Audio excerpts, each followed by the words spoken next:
Well, socialist Zoran Mamdani's win in the New York mayoral race yesterday won't just transform the world's biggest city, it'll also reshape the Democrat Party.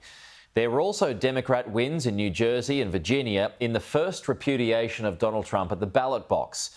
But is this just a normal flow against a sitting president, or is it something more serious for the White House?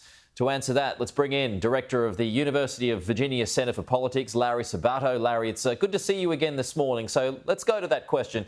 Is this just something normal, or is there a wider problem for the Republicans? Peter, the normal part is that, yes, the off-year elections a year after a president is sworn in normally goes against the president's party. What's different about this is that it didn't just go against, it was a landslide. It was a Democratic landslide in all of the elections. There were many more elections than the three that have gotten a lot of attention. They don't get much attention outside the state where they're occurring, but some of them were red states, some of them were purple competitive states, and most of them were blue states. But there's serious concern, mainly because of continued inflation and the affordability crisis. OK, let's go to the Democrat Party, which is still trying to find its feet following that demolition last year. Does Mamdani's win move the Democrats further to the left?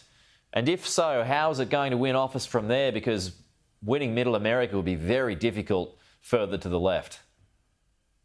Well, there's definitely a progressive faction that bleeds into socialism or democratic socialism. It's the Bernie Sanders wing and Congresswoman AOC, as she's known. Yeah. And now they have the face of the New York City mayor. I have to say, though, what's hurting Mamdani now is not so much the socialism. It's that two moderate Democratic women were elected governors of New Jersey and Virginia. And together, they kind of counteract his image because they made it very clear they don't agree with him. They're not socialists, and they continue to take the party in a different direction. So it'll hurt some. It'll help some with the progressive wing that's been alienated from the Democratic leadership. But it remains to be seen whether this is going to have any real impact on the midterm elections. So that's very pointed, you know, just to acknowledge that, yes, there is a very progressive socialist part of the Democrat Party that's just picked up New York, but we're going to drift it back to the center.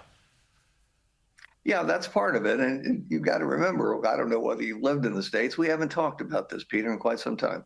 But if you have lived in the States, you know that New York City is considered exotic by the rest of America. Yeah. I can't remember when anything outside entertainment or maybe fashion was governed by New York City.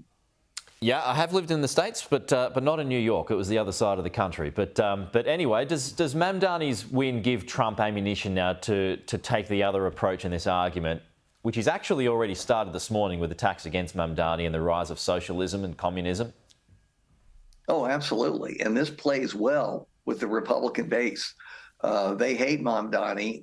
They were rooting for him to win, and they hated themselves for it. But now they've got him, and they're going to use him for all he's worth. And yes, he's already in TV commercials being sponsored by the Republican Party. I kind of think they had him on the shelf.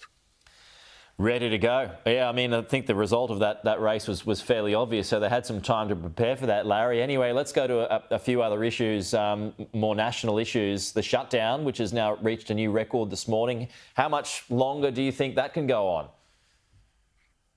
There is a ray of optimism, mainly because the elections are over.